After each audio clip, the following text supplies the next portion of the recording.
So talk about roots. Tell us what's going on here, Shannon. These are some hairy looking roots. Yeah, this was the picture on the left as you're looking at the screen. Those were that's Celebration. That was on the new golf course. It's now 5 years old. That's where the tournament course is, the old course. That was during the grow-in. It was a no-till, and we found this section of roots. And when we started going, they just didn't end.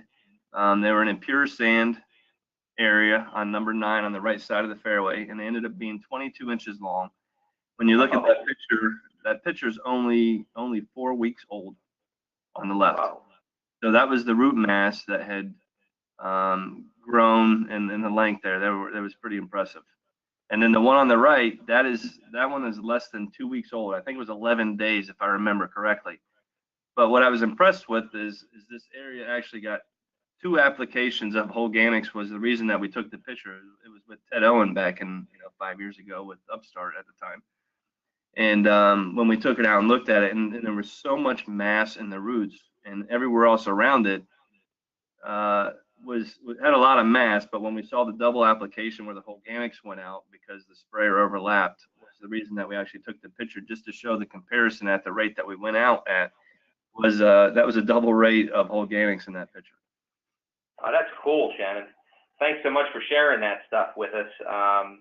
And when you think about Holganix improving root development, we're doing it from a couple different ways. One is that we've got mycorrhizae, beneficial fungi in Holganix.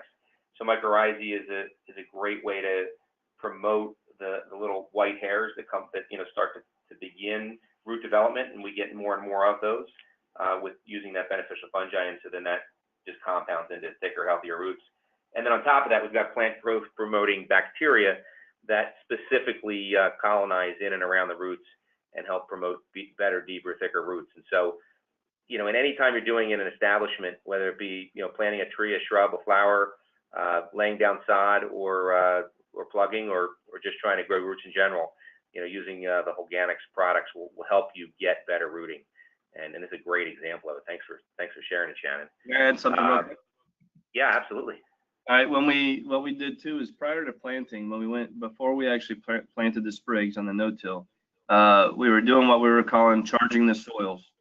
So what we did is we actually fertilized 3 days ahead of time before we planted anything, and then we went out with a full rate of Holganix so that the fertility was already there. As soon as the sprigs hit the ground, we had like a 0% loss on any of our sprig rates, because even the smallest of the sprigs, when we planted them, had nutrients available to them immediately.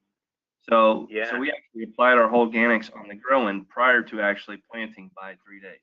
And we kind of named the term of charging the soils because our grow time on the Celebration was about 5 weeks, and we were planted, and we were mowing within 10 days on the entire property of everything we planted. Wow, that's amazing. I'm writing this charging the soils comment down. I'm going to start using that in our marketing. That's pretty good, Shannon.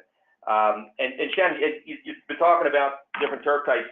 Can you talk to the audience about the challenges associated with some of the newer varieties of turf, and how Holganix may or may not help you with that versus some of the older varieties of turf?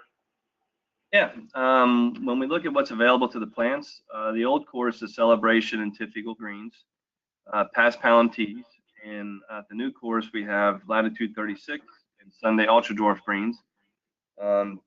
All different varieties of turf for different reasons. One, we wanted the members to have different playability issues, and the one course is a tournament course, and the other one is kind of set up where the green speeds are kind of just stuck around 10s, and the Sunday Ultra Dwarf is a little easier to just keep there and manage with a little bit thicker leaf blade. The cell inside the plants are a little bit thicker, so it creates a lot easier management system over there for Kevin. So we use Holganix throughout all of our property. In fact, we have Empire Zoysia that we treat with our Holganix. We also have St. Augustine. The plants around the clubhouse all get treated with Holganix. So it's not something that is site specific. Some of the newer varieties are showing different challenges. For example, the Latitude 36. It's a much finer leaf blade. The cells inside the plant are actually finer than you would see in Celebration. The members seem to like it because it's a lot finer textured. It kind of resembles a bent grass or bluegrass type divot when you hit it. So we're actually making smaller applications, and we're tailoring the Holganix to the fertility applications, making it more available to the plant, because latitude seems to run out of fertility a little quicker just because it uses so much in growing.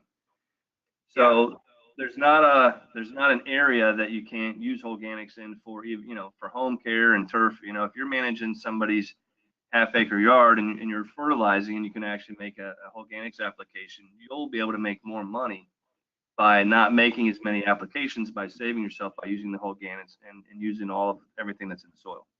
So Yeah. applications for the different varieties, there's always one for us to use.